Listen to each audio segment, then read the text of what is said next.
తెలంగాణ రాష్ట్రంలోనూ ఆంధ్ర రాష్ట్రంలోనూ అక్కడ ఒక ఇష్యూ, అలాగే ఆంధ్ర ప్రాంతంలో ఒక ఇష్యూ లైమ్ లైట్లో ఉన్నది. తెలంగాణ రాష్ట్రంలో ఇష్యూ ఏమనేది మీరు అడిగిన దానికి సమాధానం ఏమంటే, పొట్టి శ్రీరాములు యూనివర్సిటీ పేరు మార్చి సురవరం ప్రతాప్ రెడ్డి గారి పేరు, ప్రతాప్ రెడ్డి గారి పేరు పెట్టాలని తెలంగాణ క్యాబినెట్లో నిర్ణయం తీసుకోవటం జరిగింది. యాక్చువల్గా మీరు చూస్తే ఇది కొన్ని కారణాల వల్ల విభజన జరిగింది. రాష్ట్రాల అధికారం కోసం, ముఖ్యమంత్రుల సీటు కోసం ఈ విభజన జరిగిండేది. తెలంగాణ ఆంధ్ర రాష్ట్రాలు లేకపోతే ఉభయలో చాలా బాగుండేవాళ్ళం. కేసీఆర్ గారు కూడా సమైక్యాంధ్ర రాష్ట్ర నాయకుడుగా ఉండేవాడు. తెలంగాణ కాంగ్రెస్ నాయకులు చాలామంది ఉండేవాళ్ళు, అందులో రేవంత్ రెడ్డి గారు కూడా. ఇలా సమైక్య ఆంధ్రప్రదేశ్లో అందరూ కలిసిమెలిసిగా ఉండేవాళ్ళం. ఇక్కడ వాళ్ళు అక్కడ లీడరు, అక్కడ వాళ్ళు ఇక్కడ లీడరు, ఒక ముఖ్యమంత్రి చేరు తప్ప. ఎక్కువ కాలం ఆంధ్ర ప్రాంతంలో ఉండటం వల్ల వారు విసిగెత్తి ఉద్యమం తీసుకురావటం చేరు కోసం. దాంట్లో సమైక్య ఆంధ్ర కావాలని డిమాండ్ మొట్టమొదట పెట్టినవాడు, దాన్ని ముందుకు తీసుకుపోయినవాడు తెలంగాణ ఉద్యమప్పుడు టీజీ వెంకటేష్. ఆయన ఎంతవరకు పోయాడంటే, కేసీఆర్ గారు తెలంగాణ అంటే టీజీ అని ఉండరాదని, టీజీ కనపడరాదని ఆయన తెలంగాణ రాష్ట్రం అయిపోయిన తర్వాత ఆ టీజీ అనేది తీసేసి, మీకు తెలుసు, వేరే పేరు పెట్టడం జరిగింది. అలాగే రేవంత్ రెడ్డి గారు వచ్చినాక మళ్ళీ టీజీ అని పెట్టడం జరిగింది. సో తెలంగాణ అంటే టీజీ అని పెట్టడం జరిగింది. నేను ఎందుకు చెప్తున్నానంటే, ఇవంతా ఒకరి పేర్లు పెట్టడం, ఒకరి పేర్లు మార్చడం, ఇది ఆనవాయితీగా జరిగిపోతూ ఉన్నది. ఇది మంచి పద్ధతి కాదని నేను తెలియజేస్తున్నాను. పొట్టి శ్రీరాములు గారు ఆర్యవైశ్యులైనా ఆయన ఆర్యవైశ్యుల కోసం ఎప్పుడూ పోరాడలేదు. ఆయన పోరాడిందంతా తెలుగు ప్రజల కోసం పోరాడు. ఆయన జీవిత చరిత్ర చూస్తే ఎస్సీల కోసం పోరాడాడు, టాయిలెట్లు పోయి క్లీన్ చేశాడు. మరి అంత గొప్ప మహానుభావుడు ప్రాణత్యాగం ఎందుకు చేశాడంటే, తెలుగు మాట్లాడే వాళ్ళంతా ఒక ప్రాంతంగా ఉండాలని, ఒకరిగా ఉండాలి. అది అయిపోయింది. విభజన జరిగింది. విభజన జరిగిన ఢిల్లీలో కానీ, కేంద్ర ప్రభుత్వంలో కానీ రాష్ట్ర అవతరణ ఎలా జరుగుతుందంటే, భాషా ప్రయుక్త రాష్ట్రాలుగా ఏర్పాటు చేసింది. ఆ కీర్తి పొట్టి శ్రీరాముడికే చెందుతుందని చెప్తారు. ప్రణబ్ ముఖర్జీ గారు ఒక అర్ధగంట దాని గురించి ఎక్స్ప్లెయిన్ చేశాడు. సో అలాంటి మహానుభావుని పేరు, పొట్టి శ్రీరాముడి పేరు యూనివర్సిటీ ఉంటే, ఆయన తెలంగాణకు ఎదురు కాదు, మిగతా ప్రాంతాలకు ఎదురు కాదు, తెలుగు మాట్లాడే వాళ్ళంతా కలిసి ఉండాలన్నాడు. దాంట్లో భాగంగా తెలంగాణ తెలుగు ప్రజలు సపరేట్గా ఉన్నారు. It's okay. తెలుగు ప్రాంతాలు ఒకరిగా ఉన్నారు. మేము తమిళనాడులో ఉంటే ఇబ్బంది, ఒకవేళ తెలంగాణ ఆంధ్రాలో అప్పుడు కలవకపోతే మహారాష్ట్రలోనో దేంట్లోనో కలిపేవాళ్ళు. సో తెలుగు ప్రాంతాలంతా ఒకటిగా ఉండాలన్నారు. ఓకే, తెలుగు ప్రాంతాలు డివైడ్ అయ్యి తెలుగు ప్రాంతాలుగానే ఉన్నాయి. చాలా సంతోషం.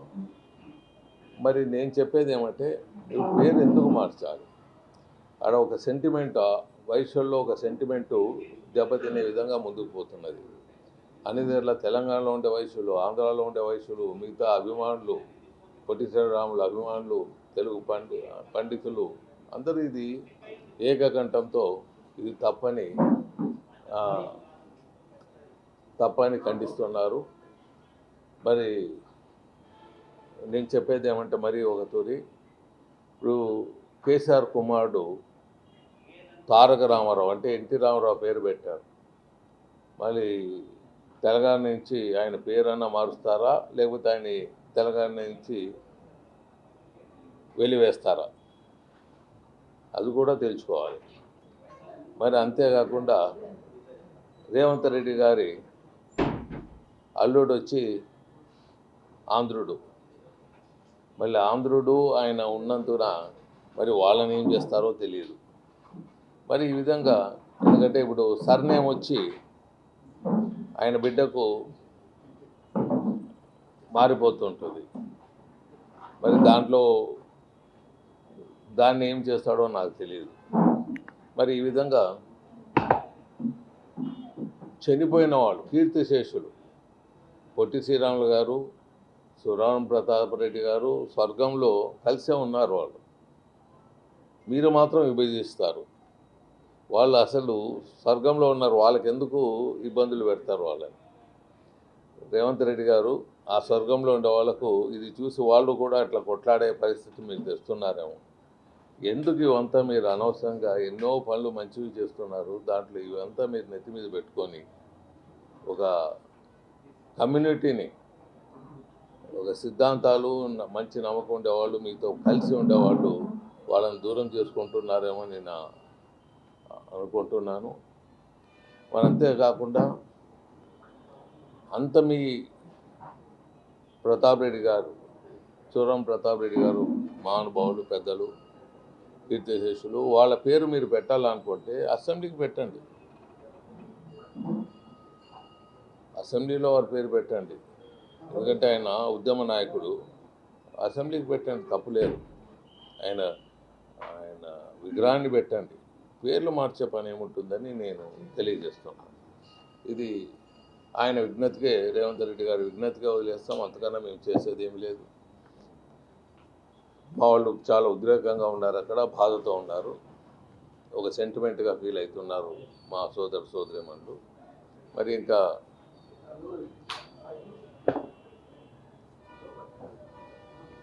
ఇక్కడ లడ్డులో కలిపిన ఆయిల్ కల్తీ జరిగిందని, నెయ్యి బదులు కల్తీ జరిగిందనేది మనం ఒక పెద్ద ఇష్యూగా దేశంలోనూ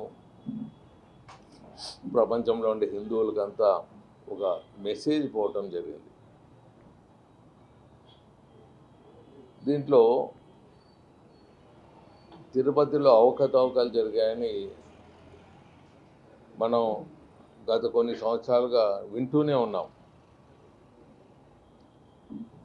దాన్ని రెక్టిఫై చేసుకోవాలని అప్పుడున్న జగన్ ముఖ్యమంత్రి గారు ఎప్పుడూ ప్రయత్నం చేయలేదు.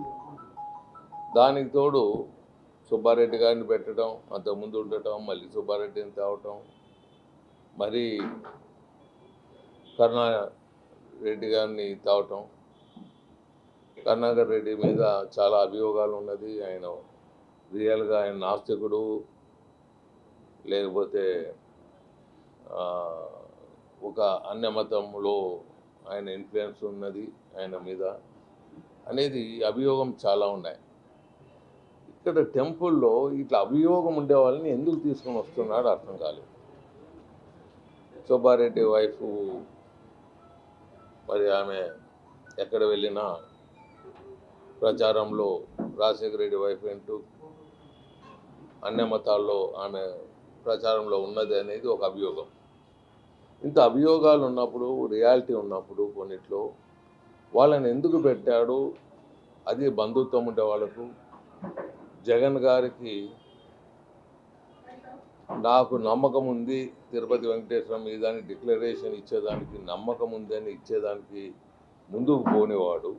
ఆయన బంధువర్గాన్ని, ఆయనకు కావాల్సిన వాళ్ళని ఎందుకు దీంట్లో పెట్టాడు అనేది ఒక క్వశ్చన్ మార్క్గా ఉన్నది.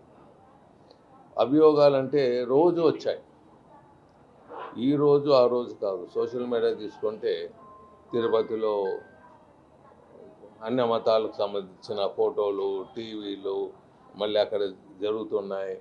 కొన్ని అనవసరమైన కార్యక్రమాలు జరుగుతున్నాయి. ఇవన్నీ కంటిన్యూగా వచ్చాయి. ఒక నెయ్యిలో కల్తీనే కాకుండా ఎన్నో వచ్చాయి. అభియోగాల్ని పోగొట్టుకోవాలని ఎప్పుడూ తాపత్రపడలే జగన్ గారు. ఇది రాజులు చక్రవర్తులు పరిపాలించే రోజులు కాదు, ఇది ప్రజాస్వామ్యం. ఆన్సరబిలిటీ అనేది ఉంటుందనేది జగన్ గారు ఎప్పుడు ఆలోచించలేదు. ఆ ఆలోచన లేదు కాబట్టి ఇది వచ్చింది. తిరుపతి ఆయన ఇంటిలో ఒక దేవాలయాన్ని క్రియేట్ చేయటం, పబ్లిక్ చూపించేదానికి నేను తిరుపతి దేవస్థానానికి నేను ఫేవరబుల్గా ఉన్నానని. మరి ఫేవరబుల్గా ఉన్నాను అని నువ్వు అన్ని లక్షలు కోట్లు ఖర్చు పెట్టి టెంపరీ దేవాలయాన్ని ఇంటి ముందు నిర్మించుకున్నప్పుడు ఆ దేవాలయం టెంపరీ నిర్మించిన కాంట్రాక్టర్ గురించి మరి ఏమని మాట్లాడాల్సి వస్తుంది? ఇవన్నీ సోషల్ మీడియాలో వస్తూనే ఉన్నాయి. మరి ఆయన ఎందుకు ఆ టెంపరీ నిర్మించినావు, ఆయన మీద అంత భక్తి ఉంది అంటే డిక్లరేషన్ ఇచ్చేసిపోవచ్చు కదా. మళ్ళీ అక్కడ నువ్వు టెంపరీ మీ ఇంటిలో వేపియటం విజయవాడలో లక్షలు కోట్లు ఖర్చు పెట్టి, మళ్ళీ ఆ ప్రసాదం తీసుకునేటప్పుడు మీ కెమెరాల ముందే ఆ ప్రసాదాన్ని తినకుండా పక్కకు పెట్టేయటం, ఇవన్నీ ప్రజలకు కళ్ళ కట్టినట్లుగా కనపడుతూ ఉన్నాయి. ఈ అభియోగాలు మీరు కొద్దిగా జాగ్రత్తగా, ఒక ప్రజాస్వామ్యంలో ఒక డిక్టేటర్గా ఉండరాదు. ఎప్పుడు డిక్టేటర్గా ఉంటాడో అప్పుడు వినాశకం తప్పదు అని నేను తెలియజేస్తున్నాను. ఇది చరిత్ర, ఇది ఒకరు చెప్పేది కాదు. మరి ముఖ్యంగా ఈ అడల్ట్రేషన్ గురించి మాట్లాడితే, ఇప్పుడున్న అడల్ట్రేషన్ అనేది మీరు ఒకటి గుర్తుపెట్టుకోవాలి. పాల్లో నీళ్ళు కలిపినా అది అడల్ట్రేషన్. ఆ క్రిమినల్ యాక్ట్ అప్లై అవుతుంది. ఎన్ని నీళ్లు కలిపారు, కొద్దిగా కలిపామా ఎక్కువ కలిపామా అనేది లేదు. అడల్ట్రేషన్ అనేది అడల్ట్రేషన్ యాక్ట్ వీళ్ళు అప్లై. దాంట్లో పెద్దగా తలపౌలు కొట్టే పని లేదు. దాంట్లో ఈ నూనె కలిపారా, దీంట్లో నెయ్యిలో నూనె కలిపారా, నెయ్యిలో మాంసం కుళ్ళిపోయిన మాంసం ఆయిల్ నార్త్లో ఎక్కువగా దొరుకుతుంది. సోప్ తయారు చేసే దాంట్లోనూ ఫ్యాటీ యాసిడ్లోనూ దీనిలలో వాడుతూ ఉంటారు. అందుకే అది తక్కువ దొరుకుతుంది. అందుకే ఫారిన్లో మేము ఏమైనా సోపులు కానీ లేకపోతే ఏమైనా ఎక్స్పోర్ట్ చేయాలంటే వాళ్ళకి డిక్లరేషన్ ఇవ్వాలి. వాళ్ళు వచ్చి ఇన్స్పెక్ట్ చేస్తారు. ఆయిల్స్ కానీ ఇవి కానీ ఫ్యాక్టరీకి వచ్చి ఇన్స్పెక్ట్ చేస్తారు. ఇది ఈ ఆయిల్లో కల్తీ లేదు, ఇది అనిమల్ ఫ్యాట్ దీంట్లో వాడలేదు అని డిక్లరేషన్ ఇవ్వాలి. ఆ డిక్లరేషను మళ్ళీ వాళ్ళు వెరిఫై చేసుకొని వాళ్ళు ముందుకు పోతారు. ఎక్కడి నుంచి మనం కొన్నాము, ఏ ఏరియా నుంచి మనం కొన్నాము, ఏ ఫ్యాక్టరీ నుంచి ఆయిల్ కొన్నాము అన్ని రికార్డు బిల్డప్ చేస్తారు. అంటే ఒక సోప్ తయారు చేసేదానికి ఇన్ని రిస్ట్రిక్షన్స్ ఫారిన్ కన్జ్యూమర్స్ పెడుతుంటారు. ఒక సోప్ కానీ, ఒక సోపుకు సంబంధించిన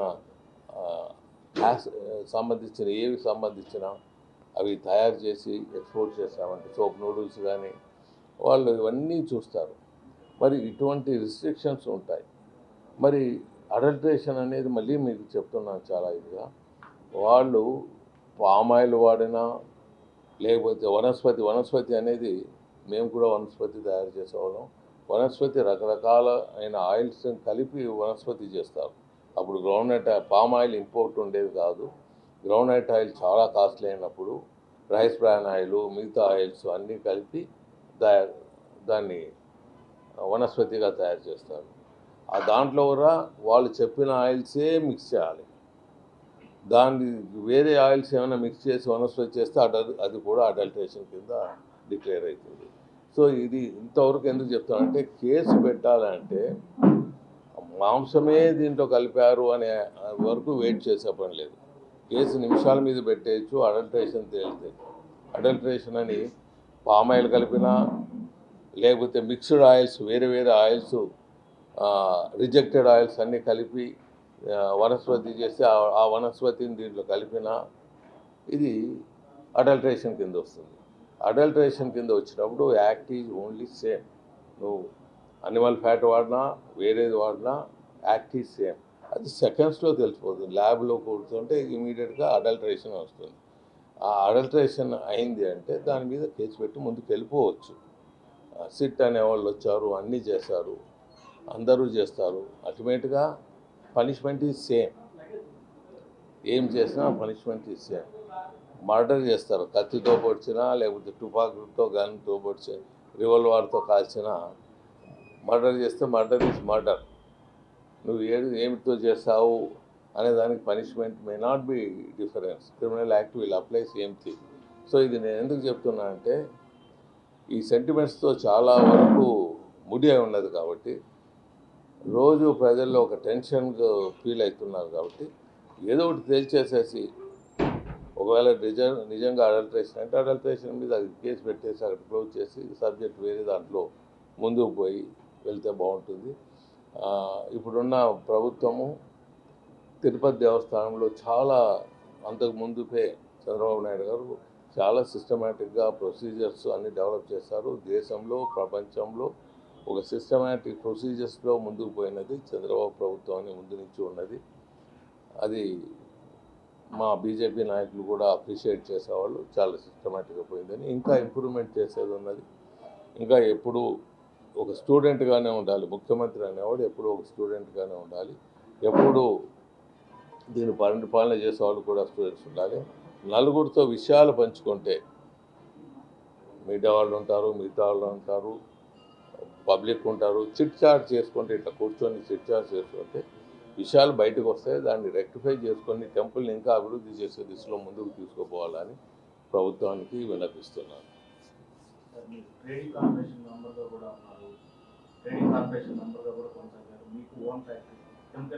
ఎస్టీసీ కార్పొరేషన్ చైర్మన్గా ఉన్నాను నేను. దానికి నేను స్టేట్లో ఎన్టీఆర్ గారు అపాయింట్ చేసినప్పుడు 15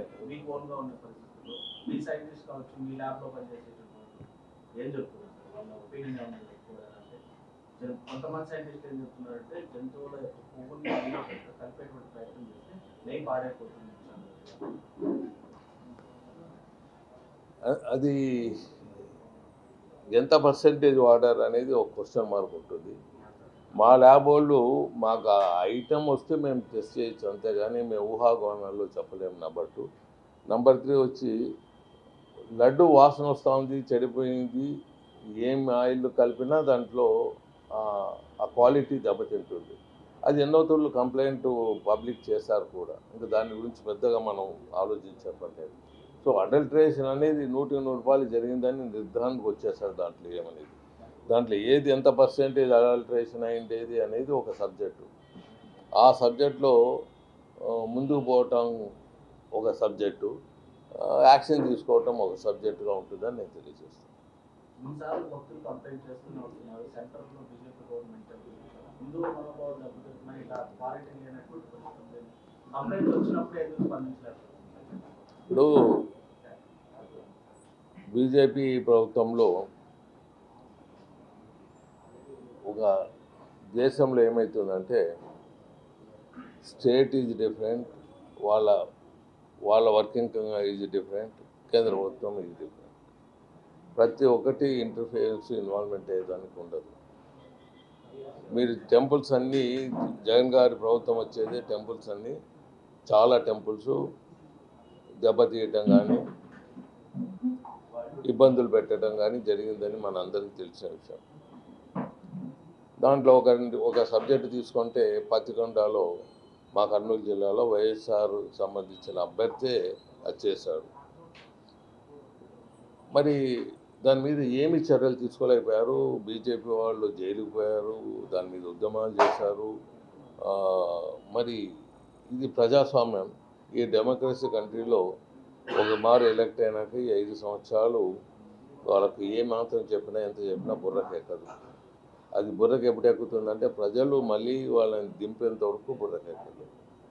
so otherwise all the time they feel might is right అనే దాంట్లోనే ముందుకు వెళ్తుంటారు. ఒకటి బీజేపీ అధికారంలో కేంద్రంలో వాళ్ళు సిబిఐతో ఎంక్వైరీ చేయించాలని వైసీపీ అంటుంది. సిట్తో పూర్తి స్థాయిలో దర్యాప్తు జరగదు. మరి బీజేపీ హిందూ ఆలయాలపైన కానీ హిందుత్వం పైన కానీ చాలా క్లారిటీగా ఉంటుంది కదా, మరి ఎందుకు సిబిఐ ఈ కేసును రెఫర్ చేయట్లేదు? రాష్ట్ర ప్రభుత్వాన్ని కోరచ్చు కదా అంటున్నారు. ఇప్పుడు సిబిఐకు లెక్కలేనన్ని మోతాదులో ఉన్నాయి. ఇది చాలా సింపుల్ టెస్ట్, ఎవరు చేసినా తేలుతుంది. సిబిఐలు ఏమంటే చాలా మటుకు మీరు చూసే ఉంటారు, కేసు పెట్టినోడు చనిపోయినా ఆ కేసు పూర్తి కాదు, బికాజ్ వాళ్ళ number of cases they have loaded. ఇప్పుడు ఒకవేళ కొన్ని తూర్లు ఏమవుతుందంటే ప్రభుత్వాలు మళ్ళీ మారి వారి ప్రభుత్వం వస్తే, అంటే ఈ లేట్ ప్రాసెస్లో మళ్ళీ మా ప్రభుత్వం రావచ్చు. ఇప్పుడు వాళ్ళ కడప వాళ్ళ చిన్నాయన ఇష్యూ ఉన్నట్ల లేట్ అయితే మళ్ళీ మాతో వస్తుంది, వాళ్ళు వచ్చినప్పుడు మనం కోఆపరేట్ చేయకుండా ఉండొచ్చు అనే అభిప్రాయంతో అపోజిషన్ వల్ల ఆ విధంగా వాళ్ళు స్పందించవచ్చు. సో ఇప్పుడు ఇమీడియట్గా ఇది తేల్చేయడానికి పెద్ద కష్టపడే పని లేదు. ఓన్లీ ల్యాబ్ టెస్ట్ తీసుకొని వీళ్ళు వైఎస్ఆర్ ప్రభుత్వం వాళ్ళు దీన్ని కొట్లాడే ముందు అది తీసుకొని ఆయిల్ టెస్టు ఆ ల్యాబ్లో మా వాడూరు ఒకడు ఉంటాడు చూపించి జాయింట్ ల్యాబ్ చేస్తాము అంటే అయిపోతుంది. వాళ్ళు దొంగలు కాదనుకొని ప్రూవ్ చేసుకోవాలనుకుంటే, వాళ్ళు అడల్టరేట్ చేయలేదని ప్రూవ్ చేయాలంటే ఆ సబ్జెక్ట్ వాళ్ళు చెప్పచ్చు. దేవుని ముందు వచ్చి ప్రమాణం చేయండి, తిరుపతికి వచ్చి తిరుపతి ఏమో ఒక పక్క వాళ్ళ పార్టీ నాయకుడు డిక్లరేషన్ ఇచ్చేదానికి లేదు, మళ్ళీ ఒక పక్క నాయకులు వచ్చి ప్రామిస్ చేయండి అంటారు. సో ఇవన్నీ పొలిటికల్ గేమ్ కింద వెళ్ళిపోతాయి. సో నేను చెప్పేది ఏమంటే, అంత నమ్మకం వాళ్ళకు సిట్ మీద నమ్మకం లేదనుకోండి, సిబిఐ మీద నమ్మకం ఉందా అంటే సిబిఐ మీద కూడా అప్పుడు కోఆపరేట్ చేయలేదు వాళ్ళ కేసెస్లో. సో ఇవంతా పోస్ట్పోన్మెంట్ ఆఫ్ ది థింగ్స్ అవుతాయి. బెస్ట్ థింగ్ వాళ్ళకి ఏమన్నా అంత అనుమానం ఉంటే జాయింట్ ఇన్స్పెక్షన్ అనేది ఉంటుంది, మీ వాళ్ళు వచ్చి నిలబడచ్చు, వాళ్ళు టెస్ట్ చేస్తారు, things will be sorted out spot. అది చేయకుండా ఇవన్నీ పనికిరాని మాట్లాడుతూ ఉంటారు. ఆహార వస్తువులు కొనుగోలులో రివర్స్ టెండరింగ్ వెళ్ళారు వైసీపీ, ఇది సమర్థనీయమంటారు? ఫుడ్ క్వాలిటీ రావాలంటే రేట్ పెంచాల్సిందే. ఇప్పుడు ఫుడ్ క్వాలిటీ రావాలంటే రేటు పెంచే పని లేదు. రేటు పెంచిన మాత్రం నాకు క్వాలిటీ వస్తుందనో, రేట్ డౌన్ చేసినంత మాత్రం నా క్వాలిటీ పోతుందని ఎవడు కానీ దేవుని కార్యక్రమం కొద్దిగా లాభం పెట్టుకోనన్నా ఇస్తాడు, లేకపోతే కాస్ట్ ప్రైజ్ కన్నా ఇస్తాడు. బిలో కాస్ట్ ప్రైజ్ అనేది ఉండదు, ఫ్రీగానే ఇస్తాడు. కాస్ట్ ప్రైజ్కి ఇచ్చి దాంట్లో కొంత డొనేషన్ కింద ఇస్తాడేమో కానీ బిలో కాస్ట్ ప్రైజ్ ఇచ్చేది ఉంటుంది. రెండే ఉంటాయి, free or cost price, no problem. Below cost price అనేది ఉండదు ఎక్కడ, రేటు. సైకాలజీ ఎవరికి పని చేయదు, ఎందుకంటే బిలో కాస్ట్ వల్ల బిలో కాస్ట్ ఇచ్చినా అసలు ఇచ్చినట్లు తెలియదు కదా, ఇచ్చినట్లు తెలియదు. ఎప్పుడు కాస్ట్ ప్రైజ్కి మేము ఇచ్చినామని చెప్పుకున్నా వస్తుంది, లేదంటే ఇదన్నా వస్తుంది. సో ఈ వ్యాపారం అని సంస్థ పెట్టినప్పుడు వాళ్ళు మార్కెటింగ్ కోసం టెండర్ వేసి వ్యాపారం కోసం వాళ్ళు పోయినప్పుడు డెఫినెట్గా కొద్దో గొప్ప ప్రాఫిట్ పెట్టుకొని ఇవ్వాలి. మేము కాస్ట్ నష్టపోయి ఇస్తున్నాము అనేది అది మూర్ఖత్వం ఉంటుంది, అది ఎవరు నమ్మేదానికి అవకాశాలు కూడా ఉండదు. సో దాని గురించి డెఫినెట్ అంటే దీంట్లో మీకు ఏమి కలిపాడు అడల్ట్రేషన్ అనేది క్వశ్చన్ తప్ప, అడల్ట్రేషన్ అనేది రొటీన్ రూపాలు డెఫినెట్. ఏది అడల్ట్రేషన్ అనేది దీంట్లో తేల్చి చేయాల్సింది ఉండేది తప్ప, దాన్ని కావాలంటే కూర్చొని ల్యాబ్లో టెస్ట్ చేయొచ్చు. అడల్ట్రేషన్ అనేది డెఫినెట్గా ఉంటుందనే భావన అందరిలో ఉన్నది. అది ఏ అడల్ట్రేషన్ అనేది క్వశ్చన్ తప్ప అడల్ట్రేషన్ జరిగిపోయింది, దీంట్లో సెకండ్ థాట్ లేదు. ముఖ్యంగా దీంట్లో చేయాల్సింది ఏమంటే, మీరు దేవాలయాన్ని మిగిలించాలంటే ఎంతోమంది పెద్ద పెద్ద ఇండస్ట్రీస్లు ఉన్నారు. మీరు ఆ వాటర్ సప్లై చేసేది మీ అకౌంట్లో చేస్తాము, యాత్రికులకంతా వాటర్ మీతో ప్యూరిఫైడ్ వాటర్ ఇచ్చేదాంట్లో మీ పేరుతో చేస్తాము, మీరు ఒప్పుకోండి అని ఒక రిలయన్స్ గ్రూప్ అడిగారు, ఇస్తారు. టాటా గ్రూప్లో ఒకటి అడుక్కోండి. హౌస్ కీపింగ్ వాళ్ళు ఎంత పెద్ద సంస్థ అయినా వాళ్ళు హౌస్ కీపింగ్ కూడా కాంట్రాక్ట్లు చేస్తారు, టీ నుంచి హౌస్ కీపింగ్ వరకు. నువ్వు హౌస్ కీపింగ్ది ఆ దేవాలయానికి హౌస్ కీపింగ్ మీరు ఏమైనా టేకప్ చేస్తారా, మీ సర్వీస్ ఇస్తారంటే వాళ్ళు ముందుకు వస్తారు. ఇట్లా the work can be distributed, only supervise these people can be done ఫ్రీగా ఇచ్చేది కాకుండా పర్ఫెక్ట్గా ఉందా లేదా అనేది ఒక సూపర్వైజ్ వీళ్ళు చేసి సెక్యూరిటీ దాన్ని కూడా ఒక సర్వీస్కి ఇచ్చేసి బోర్డు వేసేస్తే ఈ సర్వీసెస్ వీళ్ళు ఇస్తున్నారంటే ఇస్తారు. మీరు చూసే ఉంటారు, మీరు పార్కుల్లో లేకపోతే మెయిన్ రోడ్లో ఆ గార్డెన్ అది వేస్తే this is maintain by so industries two so అంటారు. ఇట్లా వందలాది మంది ముందుకు వచ్చి చేస్తారు చేసేదానికి. అదే కన్నా చేసుకోవాలంటే అది ఉంటుంది, అది చేసుకోరు. అది ఏం చేస్తారంటే అది పర్సనల్ కోసం వాళ్ళని ఏమైనా ఇన్ఫ్లుయెన్స్ చేసి వాడుకునే దానికి పెట్టుకుంటారు ఆ ఇండస్ట్రీస్ని పర్సనల్ బెనిఫిట్ కోసం.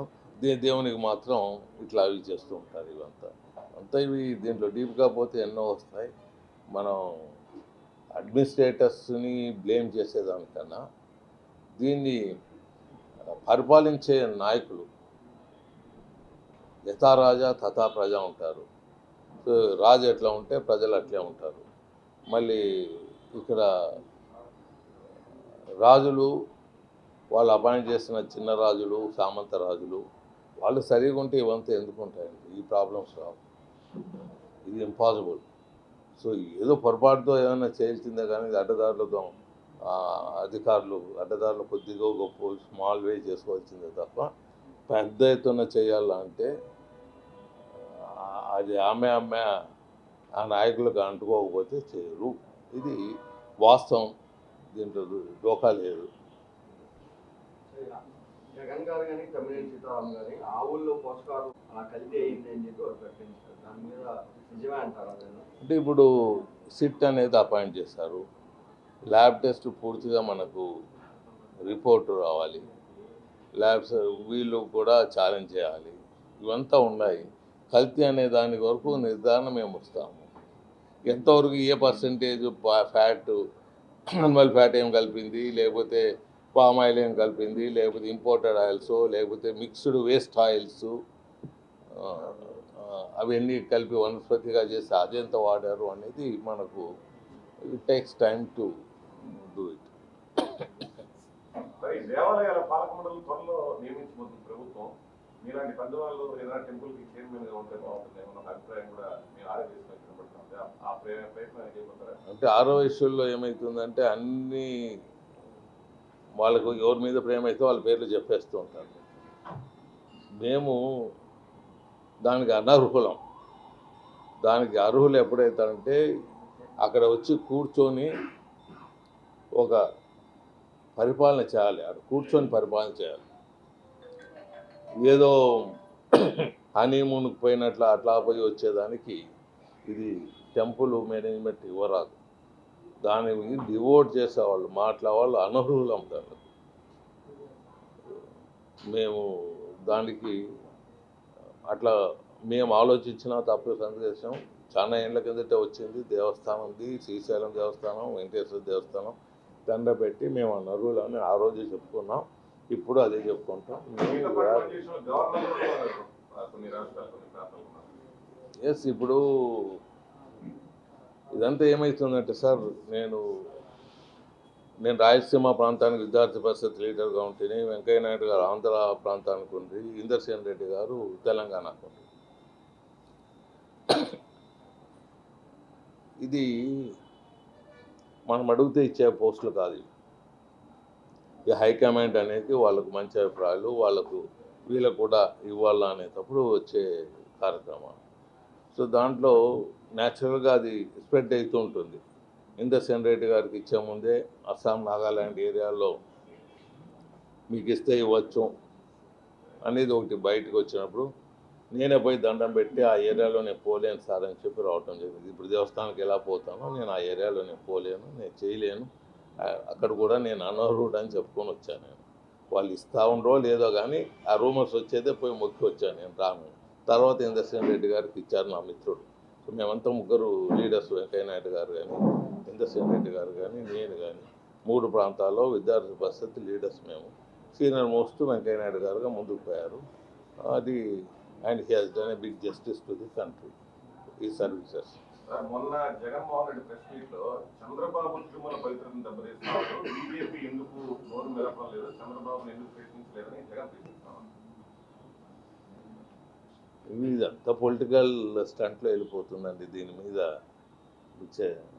ఆ చర్చనే ఆయన పెట్టిందే వేస్ట్. ఆ వేస్ట్ సబ్జెక్ట్ మళ్ళీ నేను వేస్ట్ ఎందుకు క్రియేట్ చేయాలి వేస్ట్.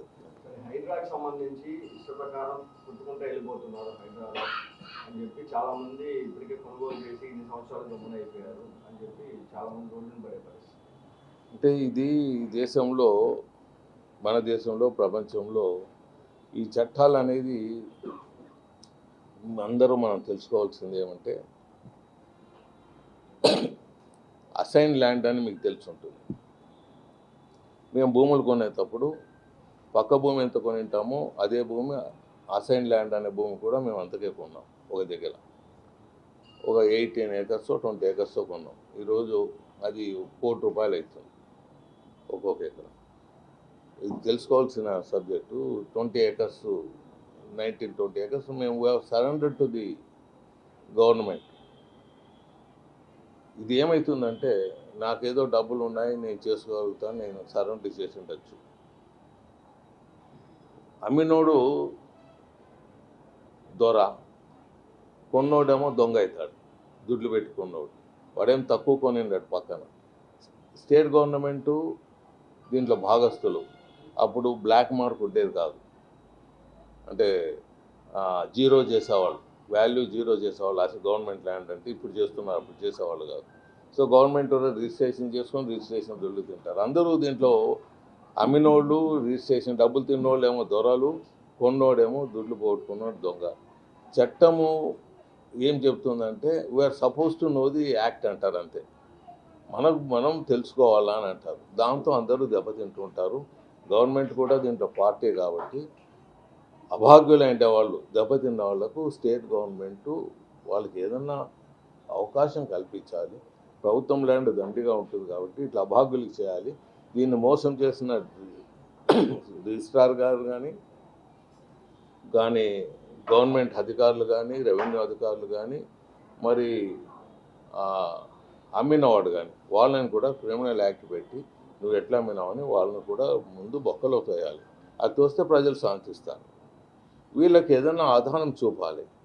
బిలో పావర్టీ ఉండే వాళ్ళకి ఇమీడియట్గా ఫ్లాట్లు ఇప్పించి వాళ్ళని ఆదుకొని వాళ్ళ లాస్ కూడా ఏదైనా కాంపెన్సేట్ చేసే విధానంలో పోవాలి. మోసపోయిన వాళ్ళని గవర్నమెంట్ న్యాయం చేయాలని ముందు చెప్తున్నాను. అదే మరి నేను రిపీట్